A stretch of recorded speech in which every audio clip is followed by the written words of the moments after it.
Hey everyone, welcome to the first ever Rayven Weekly update with Owen Barrett and Grant Bowman. Owen, you want to introduce yourself? Yeah, hey guys, I'm Owen Barrett, founder of Rayven. Excited to be here. Excited to get everybody up to speed on what we've been doing this last week. And yeah, excited to just keep everybody in the loop with what we're up to. Right on. So I think we've got a bit of a beer tasting. Is that the first agenda? You have a beer tasting this week. So I don't know, have you been getting in on the NA kick, the non-alcoholic kick? I go back and forth. On the weekends, I tend to lean into it a little more than on the weekends. Yeah. On the weekends, I tie one off for sure. But the weekdays, sometimes after a long day of work, it's still nice to have a beer, but I don't necessarily want to feel hungover at all the next day. So I've really been getting into it. I'm excited to try a new one every week. I want to branch into cocktails too, and maybe wine, and really get after it and see which are the best ones out there. So today we have the Lagunitas NA IPA. Salud.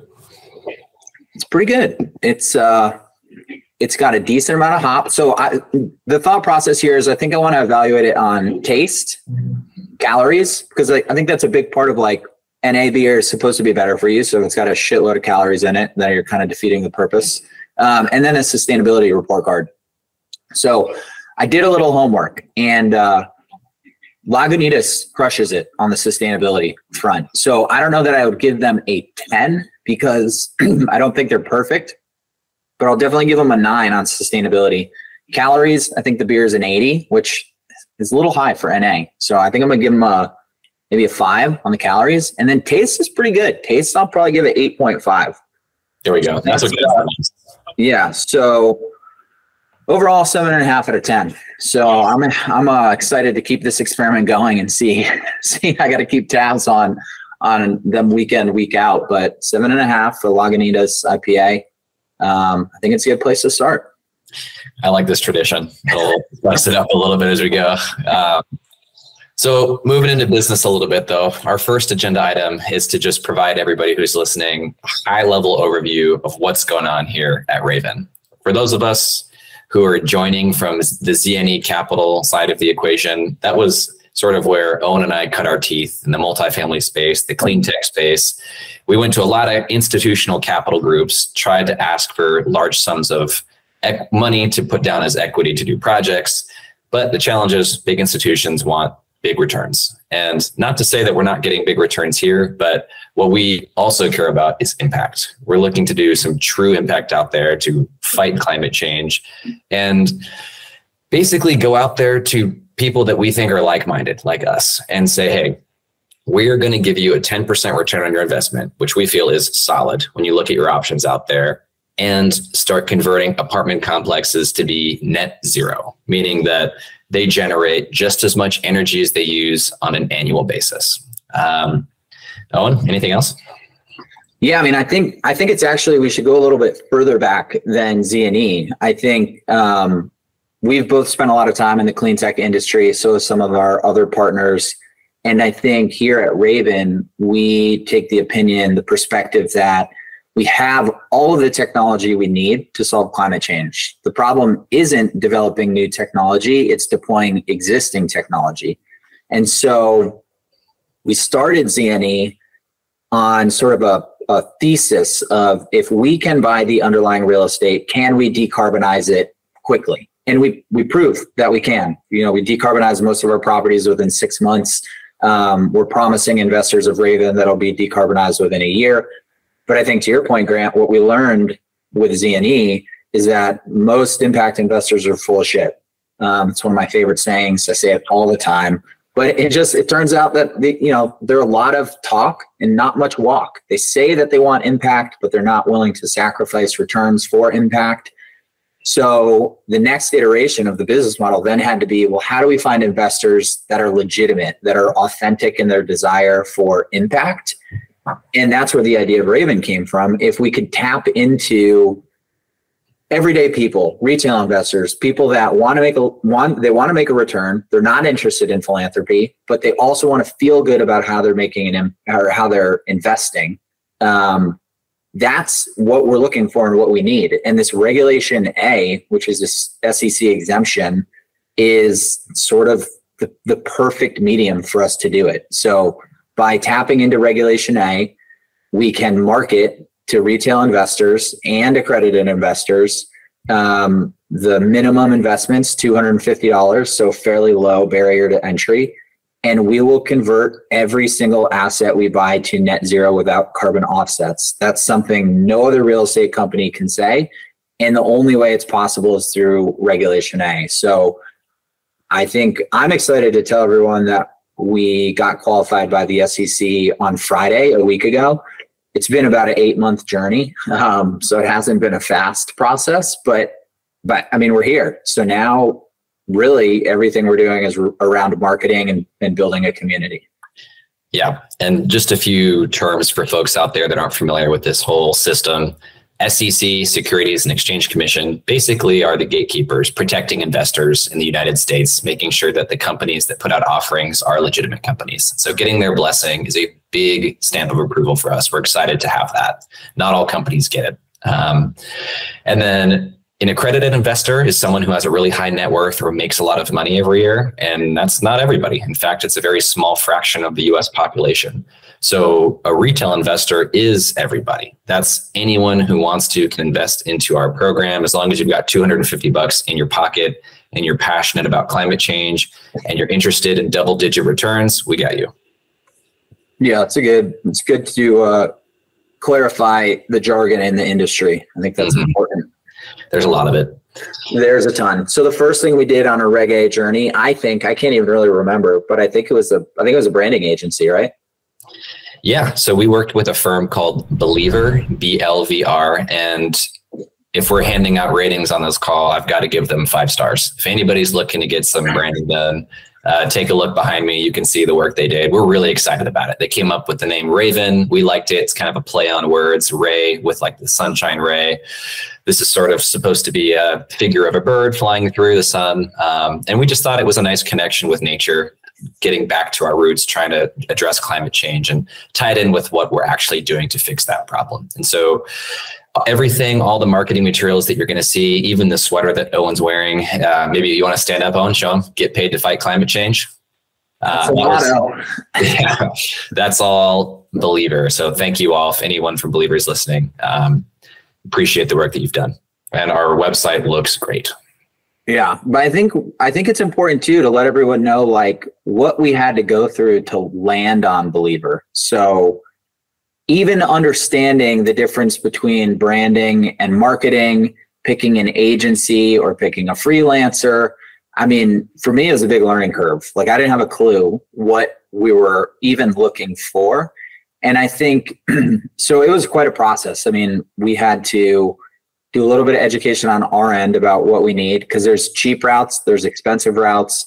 You can hire an agency, which tends to be more expensive. You can hire a freelancer, which could be cheap or could be on the expensive side.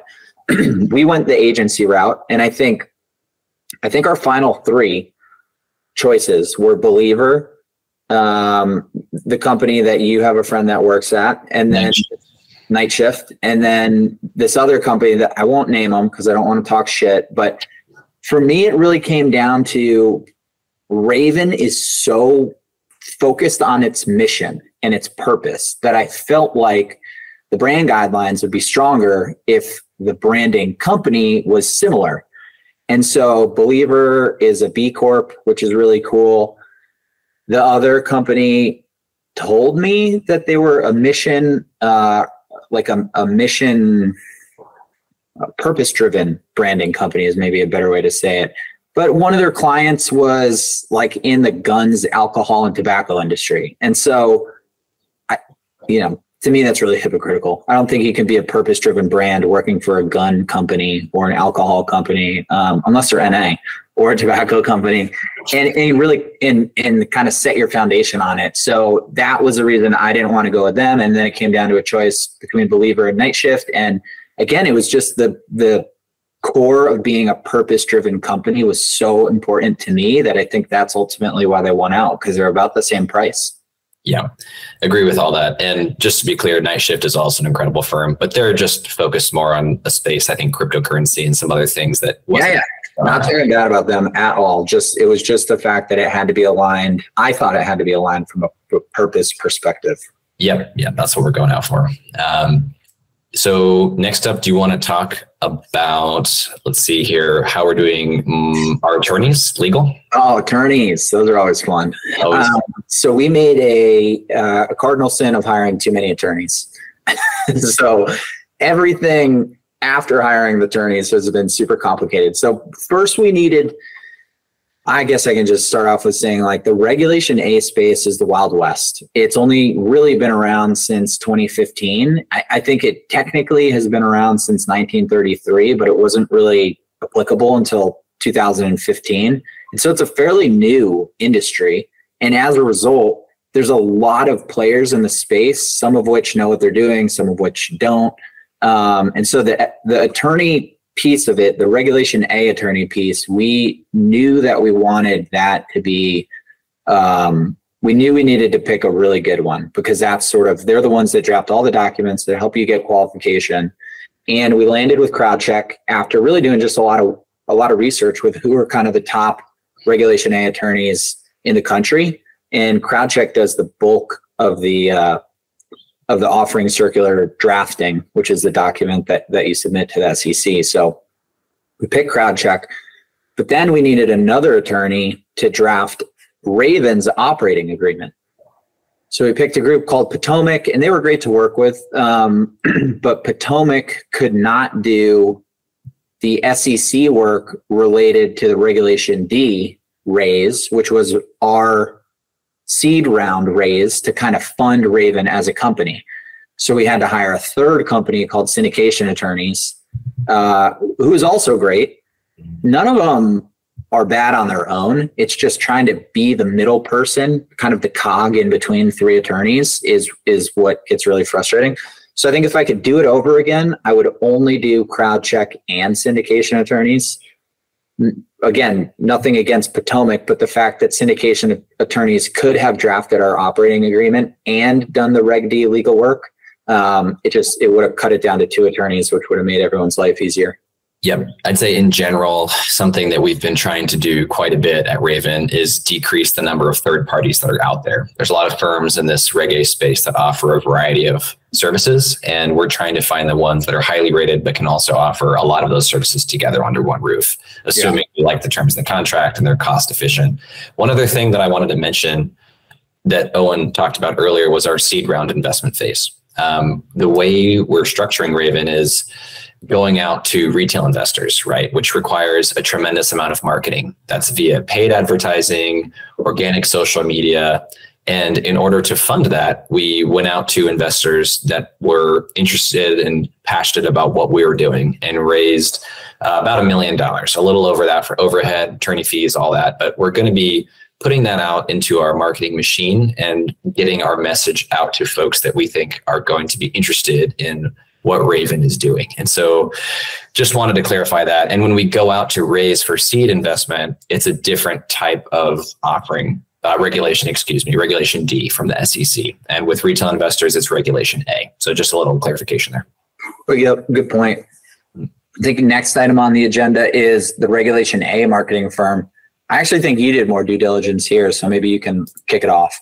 Sure. Yeah, this was probably the third party that I was most concerned with in our campaign. The marketing agency that we landed on is called Capital Raise Agency, and Dawson and Nicole over there have done an absolutely amazing job. Extremely satisfied and happy that we did so much due diligence when selecting this firm. I won't mention the other ones that I spoke with, but these two at Capital Raise Agency, in my mind, were head and shoulders above the competition. They have done successful Regulation A offerings before, and everything that they've put together for us has really been incredible. They're fast to work with, and they're just, in general, pleasant people to make the week go by as well. It's fun because they've told us a few times that they're passionate about the cause as well. And I think that having everybody moving towards a common goal really creates an interesting work dynamic. And I fully trust Dawson over there with how he's spending our dollars and think that we're going to have a really successful launch because of capital raise agency. Yeah, I think the big thing for me, why I felt comfortable moving forward with Dawson and capital raise, is this whole concept of a Regulation A offering revolves around this term ROAS, return on advertising spend. So the idea is that for every dollar we, Rayven, put into this marketing machine, it generates more than $1 back in Regulation A investment. And that ratio is what's known as ROAS. The capital raise agency was one of the few companies in the Reg A marketing space that would give us any information about past actual examples and what the ROAS was. And it was a big red flag to me that these other companies wouldn't give us any kind of historical data on how their raises went. Absolutely. And Owen and I, I think, are cut from the same cloth, where if there's no data, we're not interested. We're, I'd say, a pretty data-driven company. And when it comes to marketing, while there is certainly an art aspect of marketing, there are a lot of KPIs as well. And with Capital Raise Agency and We Speak Social, our organic social media marketing firm, we're really fixating on those KPIs and ensuring that things are moving in the right direction. So maybe it's a good time to switch over to We Speak Social, what we're doing on the organic front. Yeah. So I think event, I don't even remember when this happened, but I think it was either the end of 2022 or the beginning of 2023. We sort of recognized we had a pretty glaring hole in our marketing strategy, and that was the organic piece. So Capital Raise is really focused on paid social media. We Speak Socials is really focused on organic social media. And the two of them really have to work symbiotically in order for this whole concept to work well. And so we were interviewing influencers, we were interviewing agencies, and then we got linked up with We Speak Socials, and they just, it just clicked between their energy, their price point, how they came off in all of our meetings. It just seemed like it was a really good fit. And I couldn't really be happier about the work that they've been doing. I think there's they've been putting out 3 videos a day, which is a huge amount of content to put out. I think Gary Vee would say we should be putting out 10 to 15, but I don't even can't even wrap my head around that. So 3 pieces of content a day for about 3 or 4 months. And there's been 2 that I've seen that I asked them to change or delete because it just wasn't accurate, or something about it didn't really sit well. So that's like a pretty good hit rate for really having all creative control over the process. Yeah. And something else I like about that shop, Natalie, the face of the organic social media channel, is actually passionate about learning about the environment. And you can tell that it's something that's not just lip service, right? And James, who's behind the scenes, have both been really amazing to work with. And they're nicely looking at what's working and implementing those strategies moving forward. So we've noticed that current events and the news, particularly those around climate change, really catch fire. And those are the videos that we're seeing going viral right now. We've had a few that have already gotten over 100,000 views, and we're starting to transition some of those videos into calls to action. We're seeing more clicks to our website and our landing page, which ultimately is the first step in the process for getting people to invest with Rayven. Yeah. And I think it's just, for me, I think I'll always be a lifelong learner. I had no reason, I probably should have been learning about social media marketing sooner than with Rayven, but now it's, so critical to this business model that it's so fun to learn the nuances about the different platforms and kind of best practices with all of them. So even though I don't have the bandwidth to post 3 times a day, I listen to so much Gary Vee. I just hear him in the back of my head saying, you do have the bandwidth to post 5 times a day. But it's been great to learn about and kind of sit on the sidelines and watch experts do their thing with our accounts. So I thought it's been really fun. Absolutely. Yeah. I'm very optimistic to see where We Speak Social takes us. Grant, have you ever listened to a podcast so much that you literally hear the people in their you're conscious? I'm guilty of listening to David Huberman's podcast, Huberman Labs, a little too much. I was a former science teacher. I taught environmental science at Seattle Academy for a couple of years, and I'll always be passionate about the sciences. So anything that has to do with human biology in particular is like so applicable. Like I can hear his voice in my mind every time I eat a donut or something with sugar in it, or I'm not stretching correctly, whatever it is. But yeah, I can relate. Yeah. Oh man. What's next? Next up, something super exciting: CPAs. Oh man, CPAs. But it's important, right? We have a SEC regulated security. So the last thing we want to fuck up is the accounting, which is why we're not doing it in-house. Yes. So we had to hire 2 CPAs. We needed one to audit our financial statements.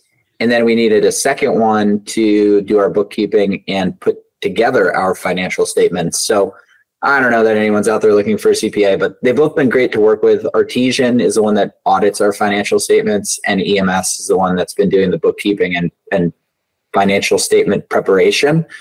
Sometimes it's annoying getting data for or documentation for CPAs, but it's super critical because I think if we've seen anything with this bank meltdown or FTX or so many of these other like fraudulent companies, it's that regardless of political beliefs, the SEC is out there looking out for like the little person, the retail investor. And so we want to make sure we're doing everything we can to make the SEC feel good about Rayven and how we're handling cash coming in, cash going out, et cetera. So it's really important, not the most exciting topic, but super important.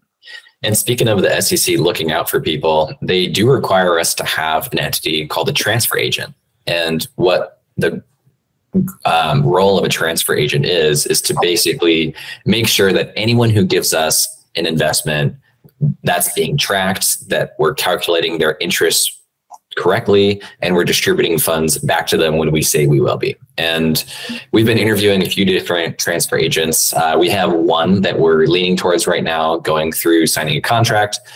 And one thing that was sort of interesting about this whole transfer agent process was in the event that investors give us funds and then we try to send funds back to them and for whatever reason are unable to, their transfer agent's role is to actually track down those people and try to get the funds returned to them as best they can.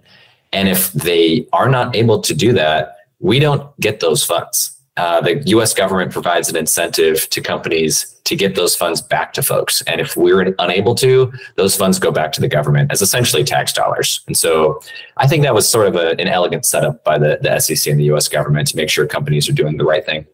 Yeah, I would agree. I think the transfer agent too, I think all of this should make investors feel good about the fact that when they take 60 seconds to invest $250, it's not going to me and you. It is, but then it's being double checked by CPAs. It's being overseen by the transfer agent. There's so many. We have a broker dealer we didn't even talk about. They check it out too. There's so many layers of checking and double checking and triple checking that the money's being used the appropriate way. That I think investors should feel really good about it. Absolutely. Well, I think that's the last thing on our agenda looking backwards. Do you want to talk at all about what we have on the horizon? I have a week in Mammoth. I'm pretty excited about that. I think Rayven related. I think, next week, really, we put out the press release this week. Actually, you want to talk about that? Have you had any hits? Yeah, actually. So Capital Raise Agency released a press release about Rayven and what we're up to. And I was actually assigned as the point of contact, unbeknownst to me. So when I woke up this morning, I had a lot of people asking if they could write articles about us, letting me know what their fee structures were. Some of them, I think, were really well thought out. Some of them weren't. It's interesting to sort of be on the receiving end of all these press inquiries at the same time. And I'm working really closely with Nicole over at Capital Raise Agency to understand which ones we should be communicating with, the ones that are asking for some type of cost. That comes back to ROAS, right? If we think that the dollars that we put in, we can generate 5x or 10x, whatever our hurdle is in terms of ROAS, then we'll probably do it. And that's something that I'm going to lean on Capital Raise Agency for. I think it's important to know when something is not your expertise. And that's why we took so much time selecting some of these third parties. Any big names in there? We going to make it on CNN? I don't know how much I should be saying before we signed any paperwork, but yeah, there were a few big names. That's exciting. I don't even know what's going on that front. So curious to see how it goes. Yeah, me too. Yeah. So I think, today was a press release. Hopefully we'll get some articles written here. I don't know, today, tomorrow, over the weekend, early next week. Next week, I really think it's exciting because that's when the paid social media is set to kick off. So I think it will be really cool to see the ads that the capital raise agency is coming up with, traffic to the website as a result of the ads. So I'm really excited just to sort of set everything in motion because, like I mentioned earlier, this has been, my pet project for 8 months, and we finally get to see what happens. Yes. And I think even before those 8 months, I mean, Owen and I both came from the energy efficiency background, consulting folks on what to do with their buildings. And everybody kept giving us no's for some variety of reasons. Like, we don't have the capital, we don't have the time, we don't have the knowledge. So I would say, I mean, this is a decade in the making, Owen. Like, we've been moving towards this goal, knocking down barriers along the way. And we really are passionate about this model. If we can crowdsource funding to decarbonize the built environment, to make our buildings go net zero and scale it, this is going to have a really tremendous impact. We just did some math, and if we are able to hit, I think, $50 million in our raise, we can basically take the, I can't remember if it's the island of Hawaii or the state of Hawaii off of the utility grid. I don't know, but yeah, I mean, we're coming for you, Hawaii. Yeah. In other words, there's some really true impact here. I mean, neither one of us is interested in any type of greenwashing. And if anybody has any investments out there that you think are better than Rayven, please send them to us. I would love to see legitimate impact investments paying more than 10% annual interest, because that just, that's a higher bar that we need to go meet. I think right now we are the bar to meet. I would say so. Yeah. So if you're listening or if you're watching us, the thing that you can do to help us out that's absolutely free is just put us out there. Put us in your feed. If you've got a LinkedIn profile, if you've got a TikTok, you can follow, you can subscribe.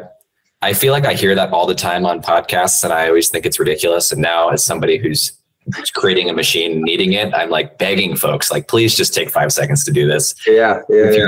If you're even more passionate about it, I think honestly, the most substantial thing you can do in this moment to fight climate change, provide a better future, is to invest in Rayven. The minimum is $250. If you go to joinrayven.com, you can sign up there and be one of our first investors. Yeah, I think just to end things, I think we got to give everyone a little weekend summary. What do you got planned, Grant?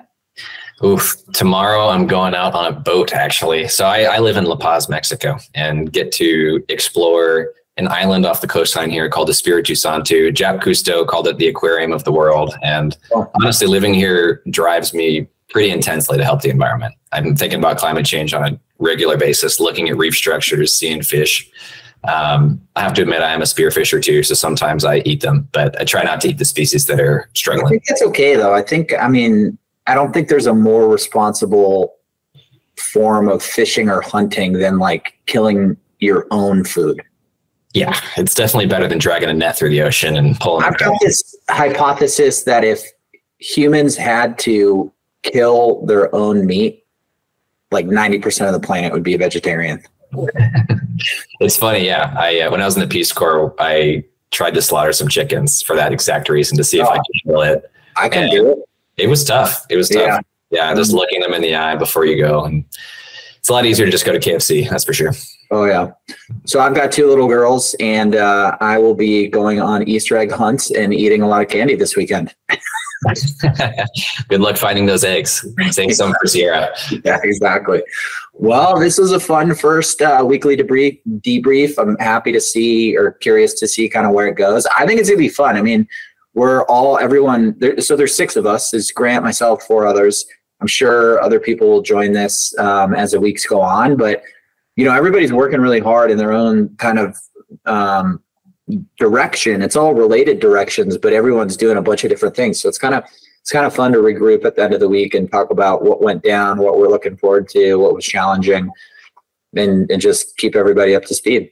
Yeah, absolutely. And if you're interested in seeing our team, we do have a team page on the website. You can see who's specialized in clean tech, who's got the real estate expertise, all that. And I think that's it for this week, huh? That's it. Until next Friday. All right. I feel like we need some kind of a sign off. Like, what's our thing? Join the hunt. Join the hunt. Bye, everyone.